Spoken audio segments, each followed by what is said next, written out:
Sebagai orang Kristen, sebagai anak-anak Tuhan, apalagi kita sebagai hamba-hamba Tuhan, ingat, jangan sampai kita hidup di dalam ketakutan.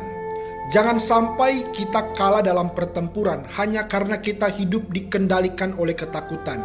Ya, apa karena ekonomi kita kurang?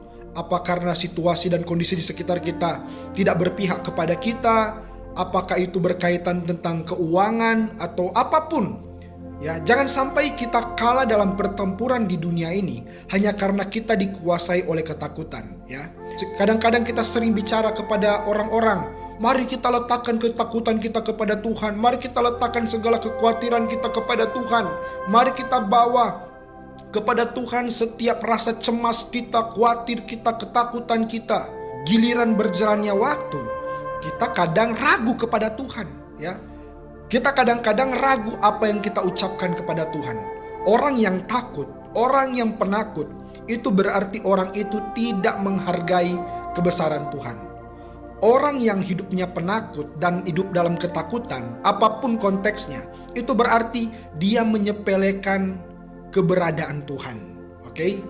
Firman Tuhan berkata kepada Yosua. Yosua pasal 8 ayat yang pertama berkata demikian.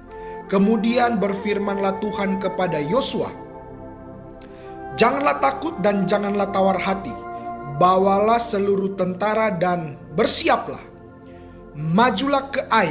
Ketahuilah, aku serahkan kepadamu raja negeri Ai, rakyatnya, kotanya, dan negerinya.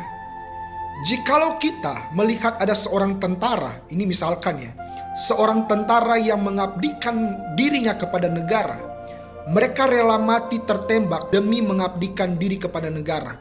Apalagi kita sebagai orang Kristen, apalagi kita hamba-hamba Tuhan, kita mengabdi kepada Tuhan, masa kita hidup dalam ketakutan? Seharusnya mental kita harus berlipat-lipat ganda melebihi seorang prajurit di dunia ini. Karena apa? Karena kita prajurit Kristus. Kita siap mati kapanpun dan dimanapun. Kita siap bertempur. Kita siap menghadapi segala bentuk resiko paling berat di dunia ini. Kita harus berani. Harus berani siap menghadapi. Harus berani siap menjalani. Harus berani siap untuk menjadi pemenang. Itulah anak Tuhan. Itulah orang Kristen. Itulah hamba-hamba Tuhan. Oke? Mari jangan hidup dalam ketakutan. Teruslah maju. Ingat, ketika kita melangkah, kita tidak sendirian. Kita melangkah selalu di dalam penyertaan Tuhan. Tuhan Yesus memberkati. Amin.